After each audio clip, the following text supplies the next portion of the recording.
오늘 저는 복된 날 아침 시간에 성도와 우선순위, 그런 제목으로 잠시 말씀을 전해드리도록 이렇게 하겠습니다. 이제 저와 여러분들이 신년 들어서서 둘째 주일을 걸어갑니다. 그리고 우리들에게 이제 신년 한 해를 바라보면서 어떻게 방향을 잡고 걸어갈 것인가 하는 생각을 이제 우리가 다 하게 됩니다. 어떤 방향을 맞춰놓고 우리가 달려가야 될 것인가, 그렇게 생각하지 않겠습니까? 저와 여러분들도 다 누구에게나 우리들에게 속도보다 더 중요한 것은 방향이다 하는 것을 우리가 다 알고 있지 않습니까? 만약에 방향을 잘못 잡으면 열심을 내면 낼수록 문제가 됩니다. 방향을 제대로 맞춰놓고 열심을 내야지, 속력을 내야지, 그렇지 않겠습니까? 그래서 오늘 우리가 본문의 주기도문 이 말씀을 잘 알고 있는데, 우리 주님께서 이 주기도문 말씀을 통해서 제자들에게 기도를 가르쳐 주지 않았습니까? 이런 거 보면 기도도 계속 배워야 됩니다. 그냥 하면 되지, 대화니까. 그러죠. 대화니까 하면 되죠. 그러나 대화이기 때문에 또 대화의 법칙을 배우면 배울수록 우리가 좀 더 성숙한 대화를 할 수 있게 되는 것이 아니겠어요? 기도가 대화라고 하면 자유롭게 하는 것이지만, 또 우리가 기도의 바른 길을 주님과 그리고 사도들과 성경의 믿음의 선진들을 통해서 배우면 배울수록 우리의 기도가 좀 더 성숙한 기도, 들으시는 거룩한 하나님께서 기뻐하시는 그런 기도가 되지는 않겠습니까? 제자들이 참 영적으로 이렇게 주님에게 기도를 가르쳐달라고 요청을 했죠. 주님, 우리들에게 기도를 가르쳐 주십시오. 세례 요한이 제자들에게 기도를 가르쳐 준 것처럼 이 벌써 참 기도에 관심이 있습니다, 제자들이. 그럴 때 우리 주님께서 너희는 이렇게 기도하라 말씀했죠. 기도하라. 명령과 함께 이렇게 그 방법론을 주께서 구체적으로 말씀을 하신 거죠. 저와 여러분들이 궁금하면 자꾸 주께 여쭤봐야 됩니다. 그분은 보혜사시기 때문에, 우리의 카운셀러, 상담자시기 때문에 궁금한 걸 여쭤봐야죠. 그러죠? 네. 학생들도 자꾸 이 질문이 많은 학생이 공부도 잘해요. 마찬가지로 저와 여러분들도 자꾸 이렇게 주님 앞에 기도를 통해 여쭤보지 않습니까? 주님, 이건 어떻게 됩니까? 이건 어떻게 해야 될까요? 이것이 무슨 뜻입니까? 자꾸 여쭤보면 여쭤볼수록 저와 여러분 신앙생활에 자꾸 진보가 더 빨라질 수가 있습니다. 그렇기 때문에 우리가 주의 말씀 성경도 자꾸 보려고 그러고, 또 하나님 앞에 시간을 내어서 집중해서 기도해 보려고 그렇게 쓰는 것 아니겠어요? 근데 우리 주님께서 말씀을 합니다. 그렇죠? 너희는 이렇게 기도하라 하시면서 기도를 받으시는 하나님께서 가장 기뻐하는 것이 무엇인가 하는 우선순위를 말씀을 하고 있는 거죠. 기도가 다 중요해요. 그러나 그 속에도 소중한 것이 있다는 거죠. 급한 것보다 소중한 것, 우선순위가 있다는 겁니다. 그렇죠? 첫째로 해야 될 게 있고 둘째로 해야 될 게 있고 우선순위가 있지 않습니까? 저와 여러분의 생활도 그런 거죠. 우리 주님이 누구십니까? 우리 주님은 아버지에 대해서 통달하고 계시는 분이죠. 통달. 그렇죠? 통달이 무슨 말입니까? 이 통자, 통한다 그 말 아니겠어요? 그리고 달자는 꿰뚫을 달자, 통달. 통하고 꿰뚫고 계시는 분이. 그러니까 아버지 하나님에 대해서는 막히지 않고 환히 알고 계시는 그 주님께서 기도를 받으시는 아버지가 어떤 기도를 할 때 제일 기뻐하신다는 것을 알고 계시는 거죠. 그래서 먼저 너희는 첫째로 그의 이름의 거룩을 위해서 기도해라. 이름이 거룩히 여김을 받으시오며 이걸 위해서 기도하라, 이렇게 말씀을 합니다. 왜 이걸 첫째로 기도하라고 하셨을까? 두말할 것 없이 이 기도와 이러한 삶이 가장 중요하기 때문에 성도들에게. 그러죠? 저와 여러분들은 돈 버는 게 중요하고 우리의 건강이 중요하고 또 취업하는 게 중요하고 한 것 같지만 그건 불신분들이지. 신자된 저와 여러분들, 하나님을 아버지로 섬기는 경배하는 주의 자녀들에게서 첫째로 가장 소중하고 중요한 건 아버지의 이름을 거룩히 그렇게 여김을 받도록 사는 삶이 가장 소중하다, 그렇게 말씀하는 것이 아니겠습니까? 여러분, 이름은 아주 중요한 의미가 있는 거죠. 사실 이름은 그 자신을 표현하는 게 아닙니까? 그래서 이름을 우리가 함부로 말하지 않잖아요. 예, 이름을 함부로 말하는 건 나의 존재 자체를 멸시하는 것이 되기 때문에 이름은 대단히 중요한 거죠. 어른들의 이름 함부로 부릅니까? 함부로 부르지 않습니다. 그렇죠. 하물며 하나님의 이름을 함부로 대합니까? 안 믿는 사람들은 그렇게 할지 몰라도 믿는 저와 여러분들은 한없이 존귀하신 그분이기 때문에 그분의 이름을 함부로 얘기한다, 있을 수도 없는 얘기, 상상할 수도 없는 얘기죠. 그러죠? 네, 그렇습니다. 오늘 그렇기 때문에 하나님께서 직접 말씀하시는 십계명에 봐도 제3계명에 아버지의 이름을 거론하잖아요. 아버지의 이름을 망령되이 일컫지 마라. 함부로 의미도 없이 그렇게 일컫지 마라.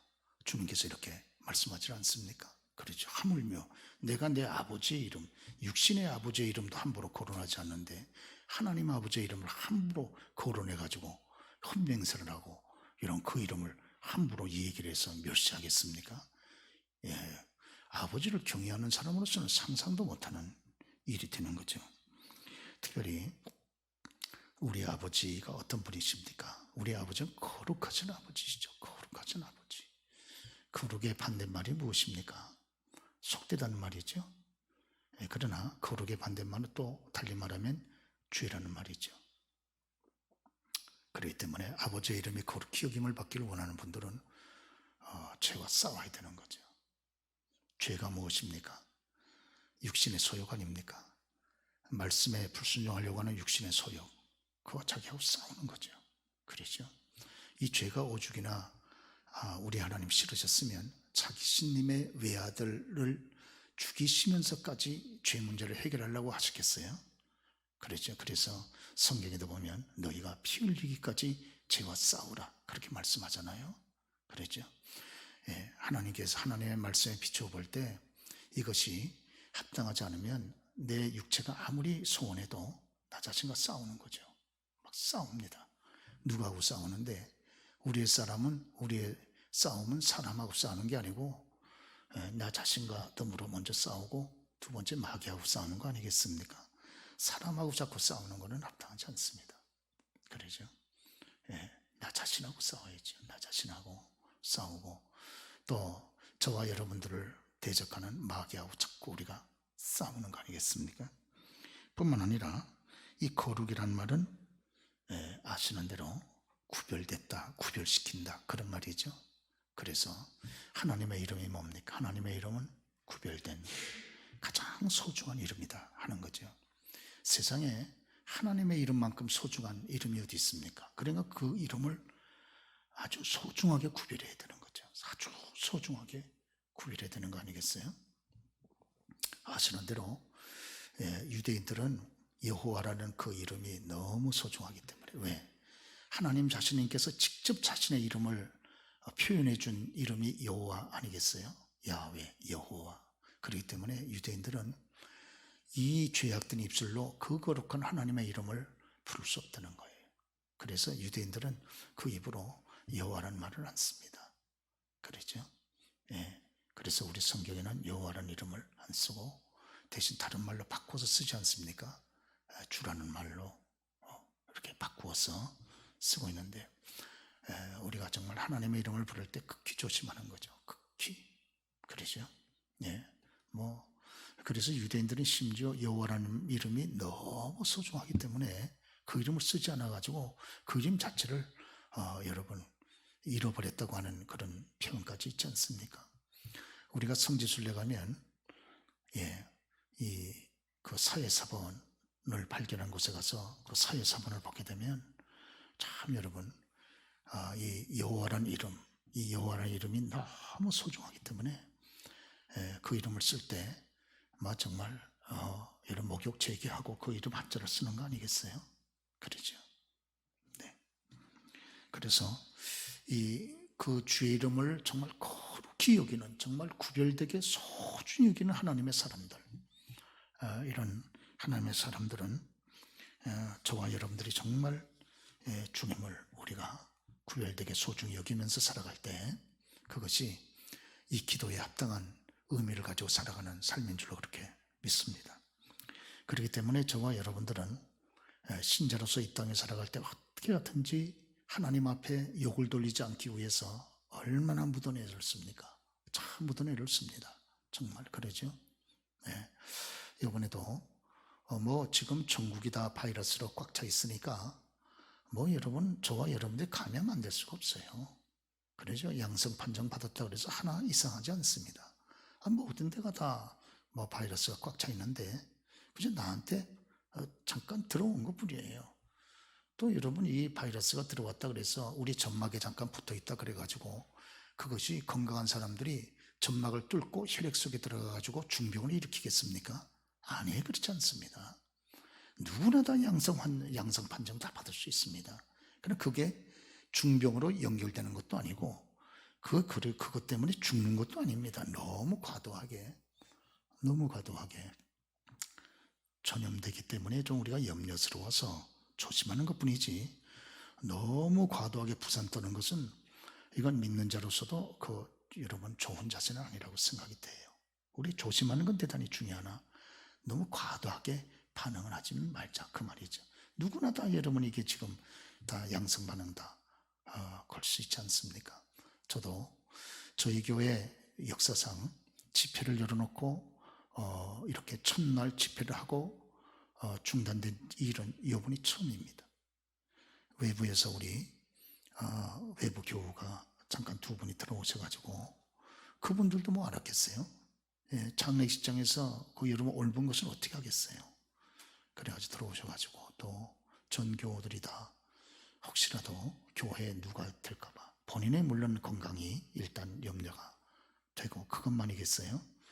오히려 이 일 때문에 여러분 하나님의 이름이나 교회에 누를 끼칠까봐 전교우들이 다 지금 다 이걸 받고 저도 제가 두 번 검사를 했습니다. 지난 주간에.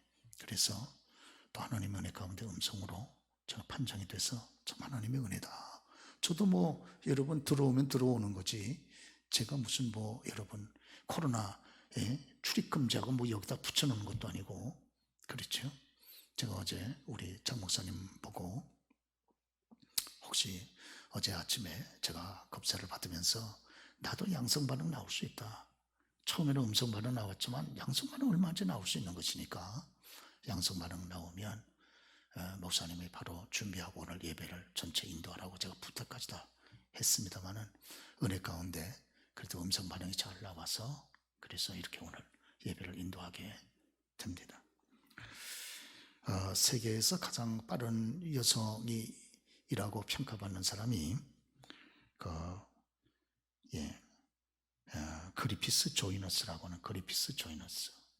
우리나라 1988년도 88 올림픽 하지 않았습니까? 그래서 우리나라에서 세계적인 올림픽을 치른 우리나라가 세계적인 국가인데 거기에서 100m, 200m 그리고 400m 계주 경기에서 상관왕을 차지했던 자매입니다. 저 자매. 저 맨 밑에 보면 금 이렇게 나오죠. 그리고 저 자매가 100m, 200m에서 땄던 그 기록은 아직까지도 깨지질 않습니다. 세계에서 가장 빠른 자매입니다. 그런데 저 자매가 금메달을 따고 난 다음에 미국의 MBC 기자가 찾아와서 자매님은 상관왕 되셨는데 달릴 때 어떤 생각을 하고 달립니까? 그걸 여쭤봤어요. 그때 저 자매가 딱 하는 아주 정말 감동적인 말이 있습니다. 난 달릴 때 하나님의 영광을 생각하고 달립니다. 내가 달리면서 내 자신과 힘든 싸움을 싸우고 그리고 마침내 승리하여 하나님께 영광을 돌릴 때 그때만큼 내 인생에 참 기쁨과 보람이 없습니다. 그 얘기를 했습니다. 믿음의 자매인 거죠. 그러죠? 여러분 100m는 아무 생각도 못할 순간 아닙니까? 10초 때 이걸 주파하니까 굉장한 거죠. 200m 20초 내에 주파를 해버리고 뭐 400m 개조하는 것도 정신없이 뛰지 않습니까? 그 짧은 시간에도 오직 하나님 그 생각하고 그냥 팍 뛰어가 버린다는 거죠. 100m 주파할 때는 숨도 안 쉬고 뛰잖아요. 그러죠? 100m 뛸 때 숨 쉬는 선수가 누가 있습니까? 뭐 10초 안에 뛰는데 그 숨 쉬겠습니까? 그런데 그 짧은 순간에도 자기는 하나님의 영광을 생각한다. 하나님께서 그에게 힘을 주시는 거죠. 네. 오늘 그렇습니다. 저와 여러분 하나님의 이름을 구별되고 존귀하게 높이기를 원한다면 저와 여러분들에게 늘 가장 중요한 것 가운데 하나가 하나님과 함께 동행하는 겁니다. 왜냐하면 사람은 늘 거주하는 자리에 그 냄새가 내 삶 속에 배어 있어요. 그러죠? 우리 아빠들께서 이제 불신 세상에서 불신 친구들하고 교제를 하다 보면 담배를 피잖아요. 또 청년들도 뭐 담배 많이 피고. 그런데 그거 아무리 씻어도요 금방 냄새 납니다. 그러죠? 왜? 그 냄새가 내 속에 배어 있는 거죠. 그러니까 다른 사람 좀 더 여러분 귀한 분 만나려고 그럴 때 막 씻고 뭐 난리고 뭐 양치질 몇 번씩 하고 그냥 여러분 뭐 이빨을 그냥 문대가지고 그냥 양치질 몇 번 하고 아무리 향수를 뿌리고 해도 그 냄새가 난단 말이에요. 왜? 내가 평소에 많이 거주하던 그 자리의 냄새가 내 속에 배어 있잖아요. 그렇죠? 오늘 저와 여러분들이 거룩하신 하나님 앞에 이름을 높이고 영광을 돌리려고 그러면 저와 여러분들이 늘 거주하는 자리를 잘 분별해서 앉아야 됩니다. 그렇죠? 네.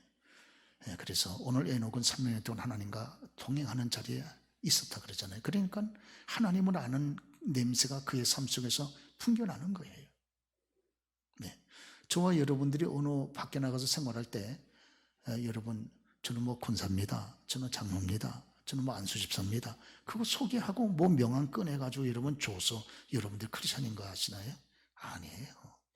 사람 보면 그냥 아는 거예요. 아, 저분 크리스찬이로구나. 왜? 외모나 언행이나 보면요 벌써 이 사람에게서 풍겨나오는 냄새가 있단 말이에요. 그래서 성경도 저와 여러분을 향해서 너희는 그리스도의 냄새요 그리스도의 향기라고 그렇게 말씀하지 않습니까? 왜? 늘 그리스도와 함께 동행을 하고 그리스도 안에 내 삶의 자리가 정착되어 있으니까 그 냄새가 내 삶 속에 배어 들어오게 되는 거죠. 그렇죠?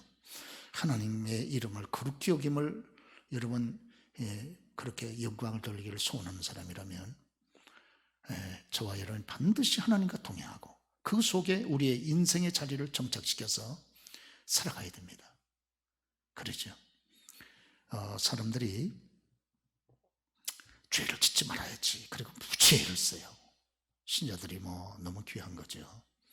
어떻게 하는지 하나님의 이름에 누를 끼치지 않으려고 애를 많이 씁니다. 그러나 죄를 짓지 말아야지 결심한다 그래서 죄를 짓지 않게 됩니까? 아니에요. 여러분 그렇지 않습니다. 그 작심삼일이라 그러잖아요. 우리 결심이 3일을 못 넘어간다는 거예요. 오히려 이러면 죄를 끊기를 원하면 의로운 삶에 더 가까이 나아가야 됩니다. 그렇죠?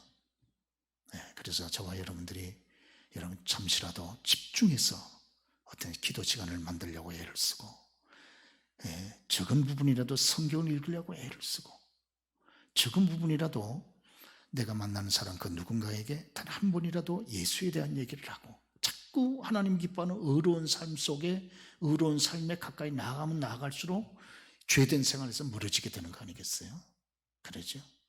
그러니까 이렇게 될 때 저와 여러분의 삶을 통해서 자연적으로 영광스러운 주님의 이름이 자꾸 높여지게 되는 것이죠.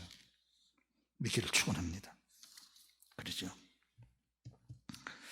오늘 그래서 디모데전 후서 4장 7절에 보면 사도 바울이 내가 선한 싸움을 싸우고 그러지 않았습니까? 참 사도 바울이 그렇게 사도 바울 같은 사람은 그냥 뭐 크게 애를 안 쓰고도 그렇게 위대한 사도가 됐을까요? 그렇습니까? 베드로 같은 분이 타고날 때부터 그렇게 은혜가 있던 분이지 그렇습니까? 아니 그렇지 않아요. 그렇지 않습니다. 여러분 사도 바울도 말하지 않습니까? 그의 평생의 삶을 마친 다음에 내가 선한 싸움을 싸웠다는 거예요. 끊임없이 선하신 하나님을 기쁘시게 하기 위해서 나 자신과 싸우고 마귀와 싸우고 끊임없이 싸웠다는 거예요. 오죽하면 여러분 싸움이라는 표현을 쓰겠어요? 그러죠? 싸움이라는 표현은 격렬한 표현이잖아요. 격렬한 표현. 그러죠? 사람이 서로 대화한다 그럴 때 싸운다 그러진 않잖아요. 싸움이라는 건 지느냐 이기느냐 여기에다가 승패의 마음을 두고 긴장해서 여러분 대하는 자세가 싸움 아닙니까? 그렇죠. 그렇기 때문에 내가 정말 하나님을 기쁘시게 하느냐 아니냐 이거에다가 초점 맞춰놓고 마치 싸움을 하듯이 자기 자신하고 그렇게 싸웠다는 거예요. 왜? 그렇게 내 자신을 이기기가 힘듭니다, 여러분. 내 자신을 이기기가 힘들어요. 사실은 딴 사람하고 싸우기 전에 자기 자신하고 싸우는 거죠. 왜? 나 자신하고 이기게 내 자신을 꺾는 것이, 죄악된 내 자신을 꺾는 것이 가장 힘들다 그 말이에요. 그러죠? 얼마나 강력한 욕구가 내 자신에게서 뻗어나옵니까? 오죽하면 여러분 하와가 말이죠. 아담이 선악을 알게 하는 나무의 실과는 먹지 말라. 그리고 정령 죽으리라고까지 얘기했는데 여러분 하나님의 위대한 판단과 말씀을 멸시하고 밟아버리고 자기 판단과 생각을 앞세워가지고 선악과를 먹겠습니까? 내 속에 그런 강력한 죄악의 이런 욕구가 막 정말 분수처럼 솟구쳐 올라오는 거예요. 이걸 나 자신 차단시키고 나 자신하고 싸우려고 그러는 것이 그것이 어디 쉽겠습니까? 그러니까 싸움이라 그러잖아요. 그러니까 싸움이라 그러지 않습니까? 내가 선한 싸움을 싸우고 그러잖아요. 싸웠다는 거예요. 싸웠다. 그러죠? 신자들이요, 사람하고 안 싸우려면 자기 자신하고 싸워야 됩니다. 그렇지 않으면 자꾸 사람하고 싸우게 돼요. 여러분 아시죠? 신자가요, 사람 앞에서 눈물 흘리지 않으려면 하나님 앞에 자꾸 눈물을 많이 흘려야 됩니다. 하나님 앞에 울지 않는 사람은 사람 앞에 자꾸 울게 돼요. 자꾸 이렇게 추한 모습을 보이게 된다 그 말이죠. 그러죠? 안 흘리지 않습니다. 사도 바울께서 보세요. 이 위대한 사도, 이 위대한 하나님의 종도 하나님의 뜻대로 평생을 살기 위해서 평생에 자기 자신하고 싸웠다는 거예요. 얼마나 내 속에 강력한 이런 죄악의 충동이 하나님의 뜻을 대적하는지, 이런 정말 나 자신과 싸웠다 이렇게 말씀하지를 않습니까? 그래서 베드로 사도께서도 베드로전서 5장에 아시죠? 우리가 바벨론 같은 죄악된 현실 속에서 하나님의 사람답게 살아가려면 은혜 안에 굳게 서라 그렇게 말씀하지 않습니까? 여러분요, 은혜 안에 한꺼번에 처음부터 굳게 설 수 있습니까? 굳게 서보려고 무던히 애를 쓰는 거예요. 굳게 서보려고 무던히 애를 써보는 거예요. 그렇죠? 그렇습니다. 오늘 여러분이 한국 마라톤의 간판 스타 가운데 이봉주 선수 아시죠? 이봉주. 참 이봉주, 황영주도 훌륭하지만 저는 이봉주가 더 훌륭한 것 같아요.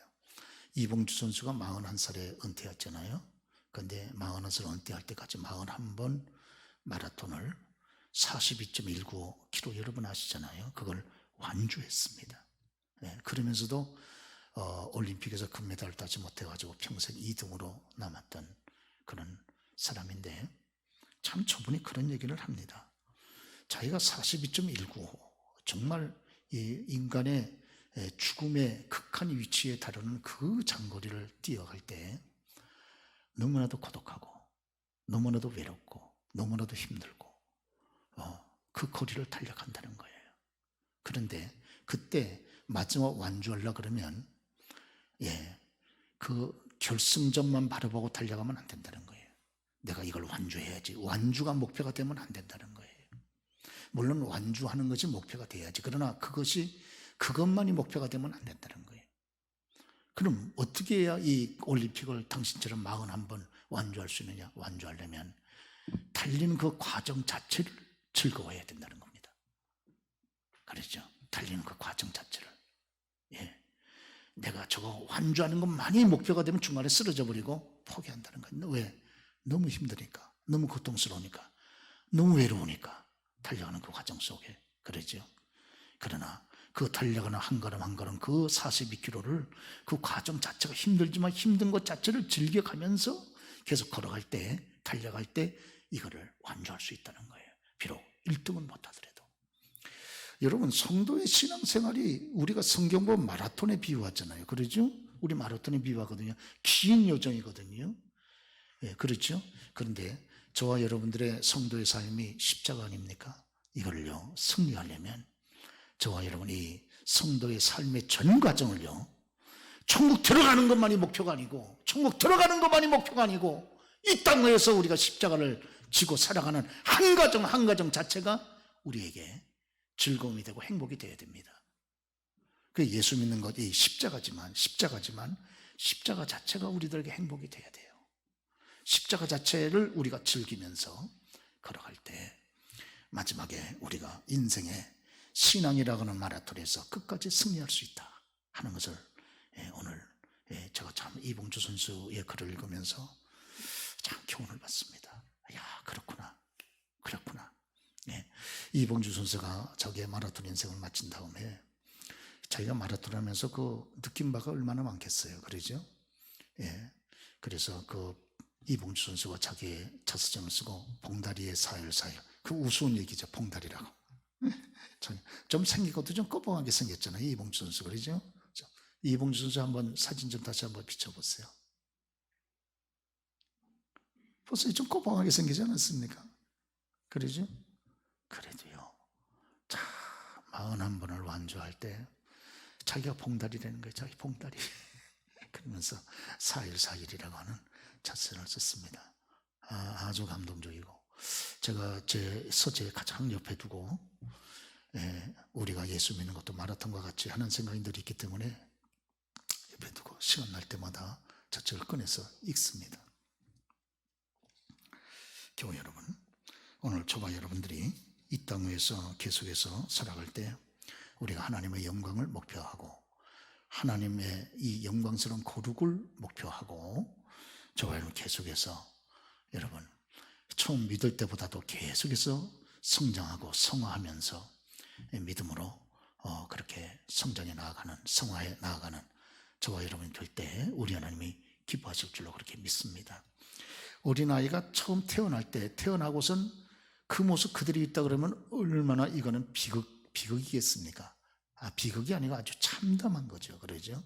근데 어린아이가 딱 태어나고 난 다음에 그 어린아이의 정신 속에 판단력이 생기고 자기만 알던 이 사람이 다른 사람도 생각하게 되고 또 하나님을 섬기려고 하는 영적인 성장도 갖고 이럴 때 참 막 흥분하고 막 감동이 되고 감격이 되잖아요. 그러죠?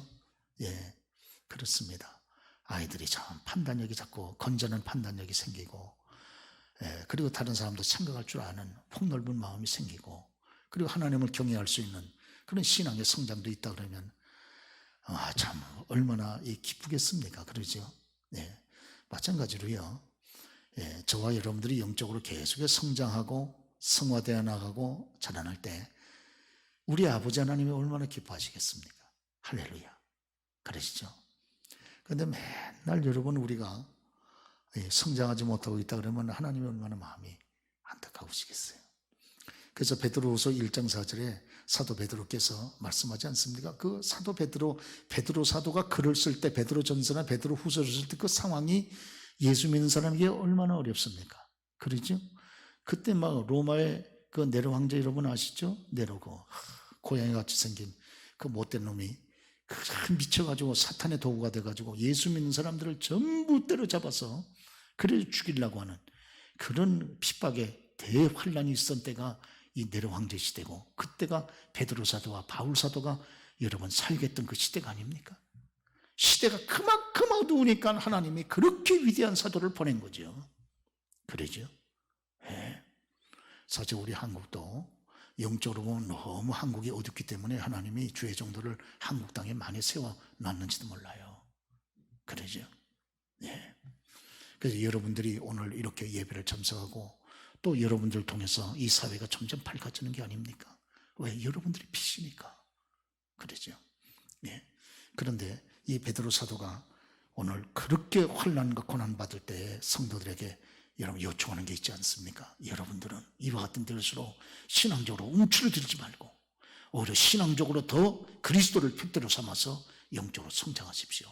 그런 말씀하지 않습니까? 그래서 믿음, 처음 예수 믿었다는 것으로 만족하지 말고 믿음의 덕을, 덕의 지식을, 지식의 절제를, 절제의 경건을, 경건의 인내를, 인내의 형제우애를, 형제우애의 사랑을 더하라 하시면서 계속 영적으로 성장하고 성화되어 나갈 것을 여러분 말씀하고 있지 않습니까?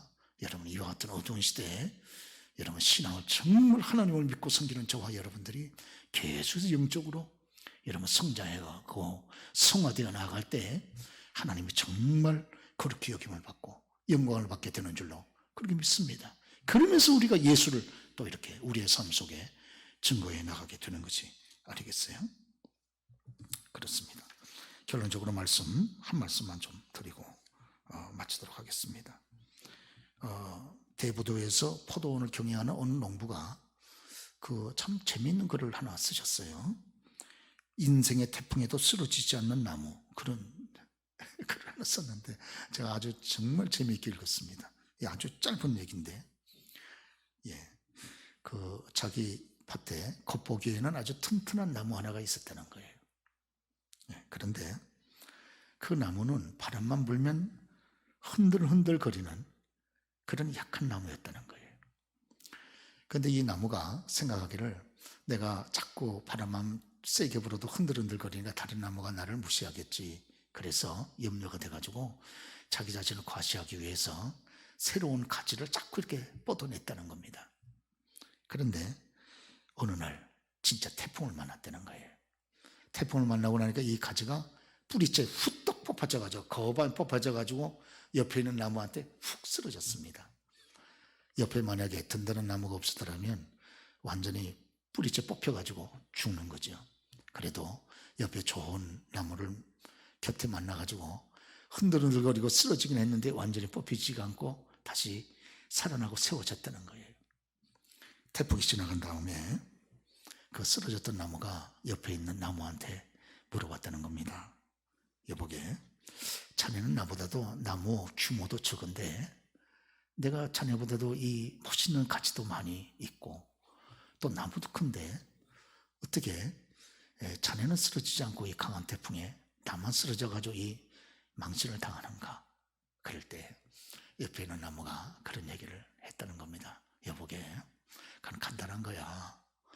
자네는 자네 자신을 보이기 위해서 자꾸 가지를 뽑아낼 때 나는 땅속으로 내 뿌리를 깊이 박고 또 박았어. 그게 이유야. 그렇게 얘기를 하더라는 겁니다. 여러분요, 든든하고 큰 나무라고 할지라도요, 뿌리가 썩은 나무는 바람이 조금만 강하게 불어도 후딱 쓰러져가지고 넘어져 버립니다. 그리고 망신살이 뻗치는 거죠. 그러나 규모가 적은 나무라 할지라도 뿌리를 깊이 박고선 딱 서 있는 나무들은요, 강하게 바람이 불어도 쓰러지지 않는다. 그 말입니다. 오늘 저와 여러분의 삶의 중심을 하나님의 영광, 나는 하나님의 이름을 거룩히 여기는데 내 삶을 드리겠다. 분명한 신앙의 철학, 분명한 인생의 철학, 이거를 딱 세워놓고 그리고선 걸어가면 여러분, 저와 여러분이 살아가는 우리의 현실이 광야 아닙니까? 우리가 살아가는 현실을 다니엘서 7장에 보면 바다라 그러잖아요. 바다는 끊임없이 풍랑이 불고 광야는 끊임없이 태풍이 불어도 여러분요, 보십시오.